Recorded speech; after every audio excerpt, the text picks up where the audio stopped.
been severely degraded. I should just say that we're now hearing an alert, which is an indication that So these are the alerts that go out on all of our phones when you're in Israel. It's a 10-minute warning of incoming missiles or something incoming from Iran.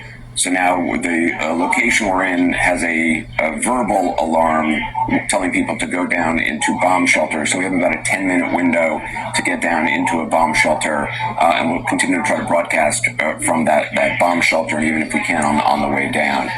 Do you guys want to? Should we go down, or you want to finish this?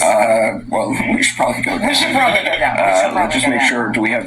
Are we able to do that? All right. I think we're going to head down to the shelters. Chuck, do we have capabilities as we go down? Just checking microphone. Wait a second. Okay, here we go. All right. Okay. Let's see if we can switch over. So is this actually working? Yeah. You guys hear? Okay. Get here. What's your microphone? Okay, I think it's. Bring your IP box. Bring your IP box. Unplug it. Should we open? Yeah, I think we should all get one.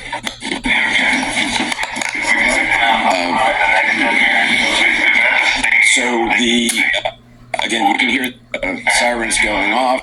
This is from the hotel. They're warning all the hotel guests to go down. This is the first time today that we have had an alarm like this. It's obviously something that many here in Tel Aviv have gotten used to over the last 10 or 11 days since this began.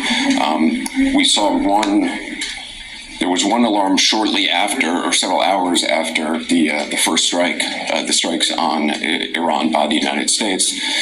This is the first one we've had this morning. So I'm just going to go down here.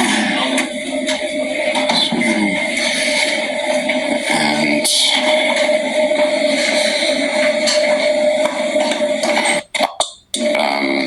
here with Jeremy Diamond. So in terms of this is the first one today, isn't it? It's the first one, not today, because 7 was the last one. I think we're all a little bit upside down.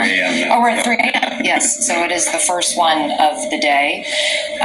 But what we've noticed, I think, is fewer barrages, but quite high intensity, particularly this morning. I mean, Jeremy, you were there on the scene. The damage was... Yeah, I mean, there's also been reports that the Iranians have been using different types of ballistic missiles, some reports of cluster munition use as well, and we've seen the kind of impact that can have on the scene. Today I was at a site in the north of Tel Aviv, in Ramat Aviv, where you saw a residential block that was almost, completely obliterated by the power of that blast. You guys got to press down the basement, please. The damage is enormous. More of these ballistic missiles that are indeed getting through those air defense systems.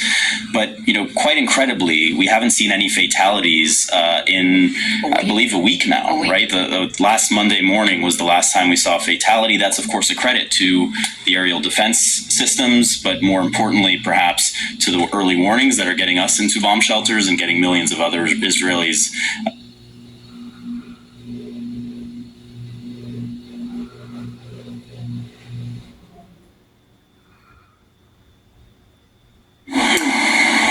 And I'm going to take over here from the White House. Kristen Holmes, senior White House correspondent. As they go into that shelter, we are losing service there, but we expect to get them back at any moment. Of course, hoping that they are safe as this is continuing.